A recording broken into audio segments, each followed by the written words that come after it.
AI internet असुविधा विभिन्न software माध्यम कार्य करें।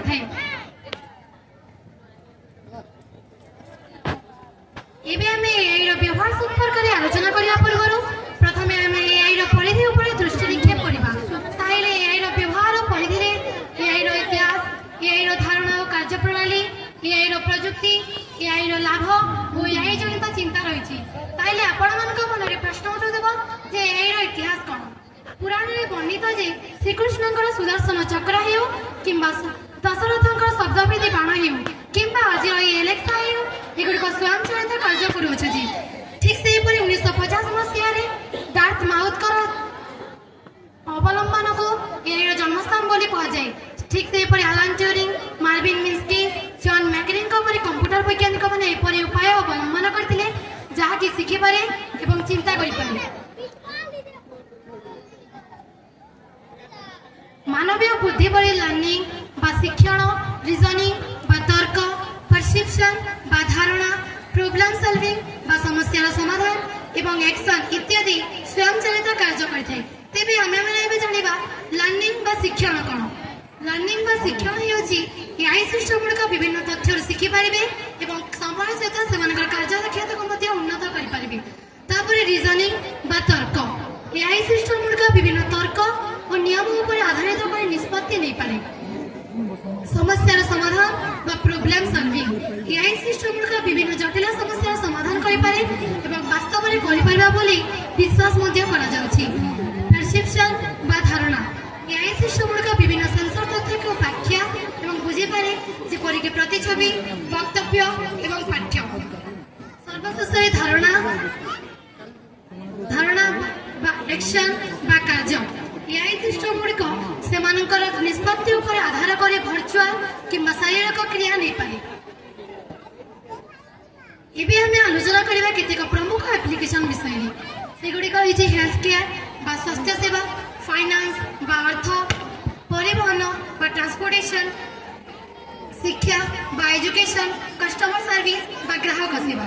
ताइले आमे माने जानिबा हेल्थ केयर बा स्वास्थ्य सेवा कोन बा एथिरे एआई किपरि व्यवहृत हेउछि।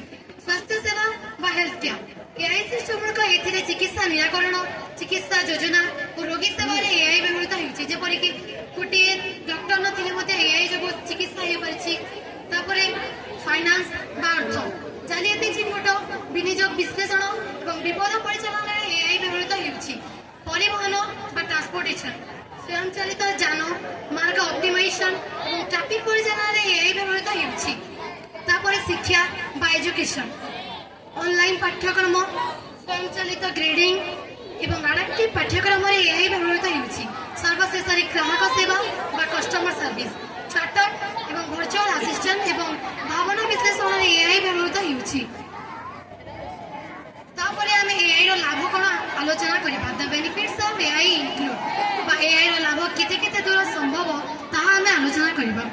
इंक्रीज्ड एफिशिएंसी बा उन्नत सटीकता, इम्प्रूव्ड एक्यूरेसी बा उन्नत सटीकता, इनहेंस्ड डिसीजन मेकिंग बा वर्धित निष्पत्ति नेबा, ऑटोमेशन ऑफ रिपीटेटिव टास्क बा पुनरावृत्ति कार्य गुड़िक स्वयंचालित, पर्सनालाइजेशन बा व्यक्तिगतकरण। तापर आलोचना करिबा एआई रो दुर्गुण कोन। जेते तार सद्गुण बा लाभ थिले मध्ये तार किछि दुर्गुण मध्ये रहिछि। तारे तार दुर्गुण कोन जॉब डिस्प्लेसमेंट बा चाकरी विस्थापन, यह जो अनेक लोक चाकरी हराउछंती। सेकेंड बायस एंड डिस्क्रिमिनेशन बा पक्षपात एवं भेदभाव, यह जो अनेक लोक पक्षपात एवं भेदभाव शिकार होउछंती। प्राइवेसी एंड सिक्योरिटी बा गोपनीयता एवं सुरक्षा, एथिक्स एंड अकाउंटेबिलिटी बा मूल्यबोध एवं उत्तरदायित्व। यार एक प्रकृष्ट उदाहरण देवाक चाहिए जेपरी आग काल गुरु शिष्य संपर्क जेपरी थिला एबे ताहा नाही। जेपरी आगे गुरु को शिष्य देखुले एड़ाई देनी पारथिले, किंतु एबे गुरु को जदि शिष्य देखुए ताको एड़ाई दे चली जाउछंती। तापर डिपेंडेंस ऑन डाटा क्वालिटी अर्थात डाटा गुण उपर निर्भरशीलता, एआई व्यवहार करबा द्वारा सब बेले डाटा गुण उपर निर्भर करबा को पड़ुछि। जेहेतु एआई आम जीवन विभिन्न दिग को विकसित एवं प्रभावित करबारे लागिछि, ये चिंताधारा को समाधान करी एवं एआई रो विकास और पूर्ण विकास करबा पई जहाँ आमको करबा उचित ताहा निश्चित करबा जरूरी अटे। परिशेष रे एते कहबी science science without humanity is not science अर्थात जो साइंस रे मानविकता नहीं सेटा